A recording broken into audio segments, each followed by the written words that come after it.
Like for example, if you're living in Pakistan and you're working for a client in the US, so for his work, you should have to do research on the internet of the trends that are going in the US, the architecture that is being followed in the US or the specific state. And other thing, the most benefit is you get paid in dollars, USD. So when it is converted to our currency, So, what are the common mistakes that freelancers do and how can they avoid them? the most of the common mistakes that freelancers do is when they talk to the potential client, they talk about the pricing first and the scope of work later. You should always focus on the scope of work. When you have understood the scope of work and you know you can deliver the same amount of quality the client demands and you can deliver in the specific time, then you should talk about the pricing. How do you market your services to the potential clients, and what strategies do you recommend? I to that when my work reaches the potential client, if it's on Fiverr, you have to stay as much online as you can. If you're working in office, if you're traveling, or if you're at home, you should have an active laptop and active internet connection. You should be online on Fiverr. You should be refreshing it. My advice to the youngsters, to the young generation who are studying architecture or who have done architecture, who want to come to the freelancing field, my first advice is do not get demotivated. This is a slow paced game. It's not a one night game. Uh, when you start making your gig on Fiverr, about the pricing, many people would tell you that keep the price as low as under $50, but I would suggest not in this case.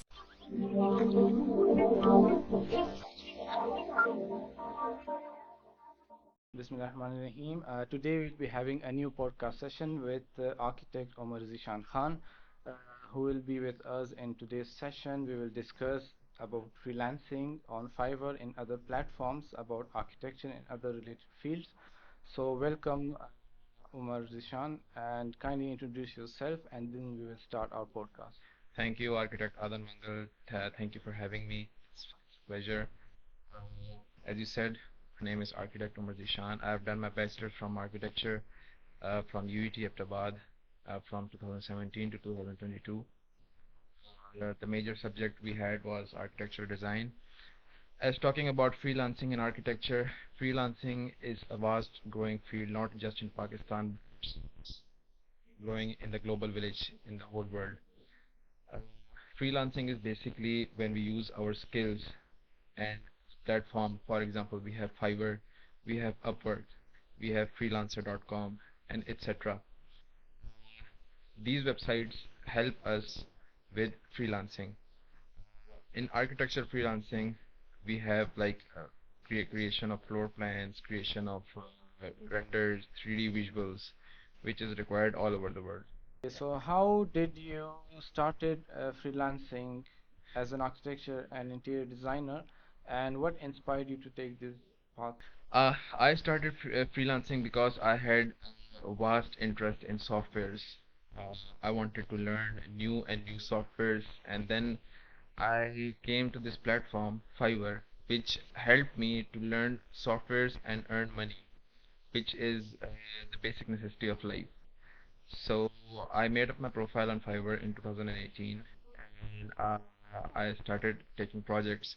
Okay, firstly, after creation of your gig, then you get your orders. According to your gig, if you have gig of interior designing, if you have gig of floor planning, if you have gig of 3D renders, etc. It means you can have more than one gig. Yes, you can have more than one gig. Depends on your profile. Fiverr has new seller profile, level 1 profile, level 2 profile, and top rated seller. According to this, you can create your gigs and you can get your work. For now, Fiverr has removed buy request, so the algorithm has changed a bit. So when you get your work direct in your inbox or your clients. Okay, what are the some of the key challenges that freelancers face, and how can they overcome? Main challenges the freelancer face is while negotiating with the client, they prefer the, the money more than the work. My advice to all the freelancers is when you talk with your client, first make sure that you can deliver the work in the given time. You cannot compromise on the quality, and The work you give should be applicable practically. For example, if you're providing a 3D render, it should be applicable practically. You should tell your clients the material you would use, uh, the texture you are using, how it would be made, uh, the structure, etc. It's not just providing a 3D render. As an architect, it's your sole responsibility to tell the client the capability of the 3D render or the floor plan you're giving him. And the other challenges are like giving their work on time, etc. What advice would you give to someone who is starting as a freelancer, and how can they build their business successful on this platform? My advice to the youngsters, to the young generation who are studying architecture or who have done architecture, who want to come to the freelancing field, my first advice is do not get demotivated. This is a slow-paced game. It's not a one-night game. When you start making your gig on Fiverr, about the pricing, uh, many people would tell you that keep the price as low as under $50, but I would suggest not in this case, as we can see the fluctuating prices in the market and, and the downfall of the economy. I would suggest to keep your pricing as per standard of United States or Australia or Canada or the UK, because most of the clients would be out of the region. This is for Pakistan. Okay. And the other advice is use your own work on your gigs. If you use other people renders on your gig, you would have to face consequences. Consequences like you would not be able to provide the same quality of work to your client. Second, the algorithm of Fiverr would catch that work and block it. How do you market your services to the potential clients, and what strategies do you recommend? I to that when my work reaches the potential client, if it's on Fiverr, you have to stay as much online as you can. If you're working in office, if you're traveling, or if you're at home, you should have an active laptop, an active internet connection. You should be online on Fiverr. You should be refreshing it. You should be so. There's a thing when a client comes on Fiverr and if he has to buy something from you, buy your gig, or has to communicate to you, the most of the clients they search for online sellers because they don't have much time that if they text you in inbox and wait 24 hours back to you. That's why Fiverr has kept this algorithm. Every freelancer, they show that the response rate, the best response rate is 1 hour, and if you have a response rate of 2 hour, 3 hour, or so on, then your potential clients would decrease. Uh, your response rate should be good. And the other thing is that market yourself on LinkedIn. You have Facebook, you have Instagram. You should reach out to your clients. You should be more and more active on Fiverr.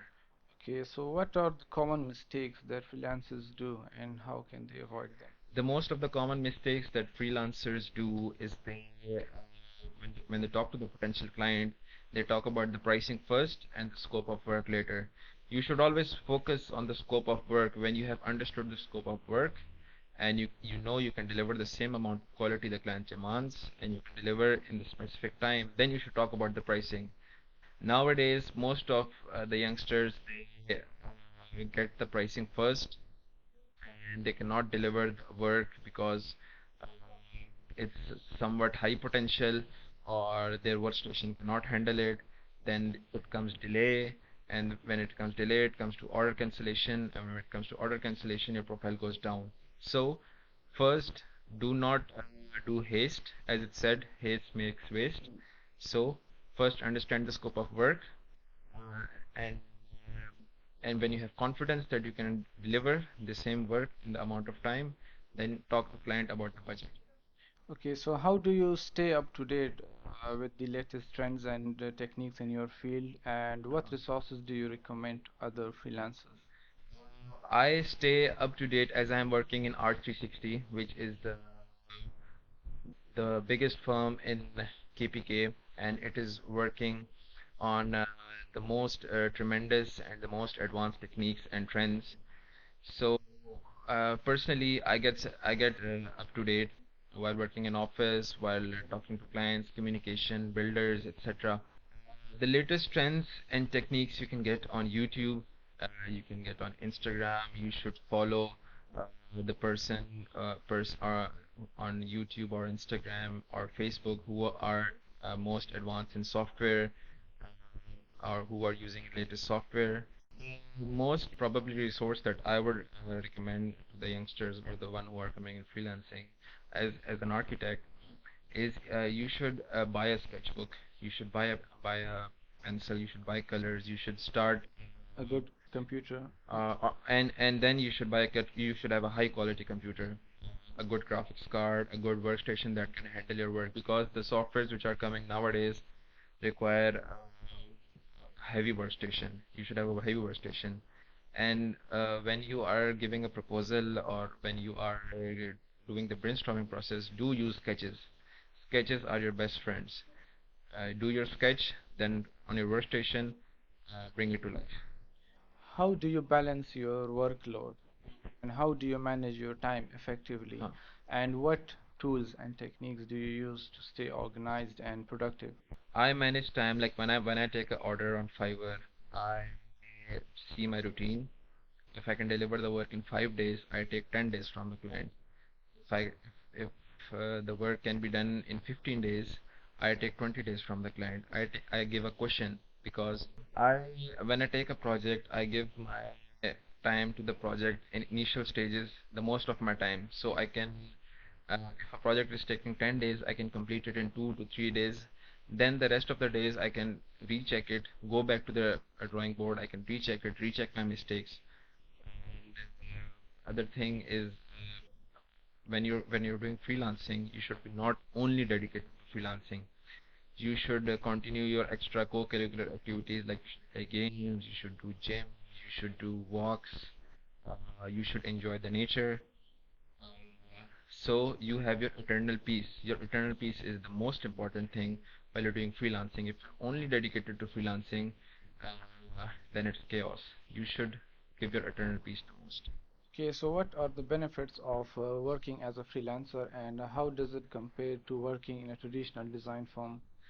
As a working as a freelancer benefits us as um, you learn the most of the trends. Like for example, if you're living in Pakistan and you're working for a client in the US, so for his work, you should have to do research on the internet of the trends that are going in the US, the architecture that is being followed in the US or the specific state.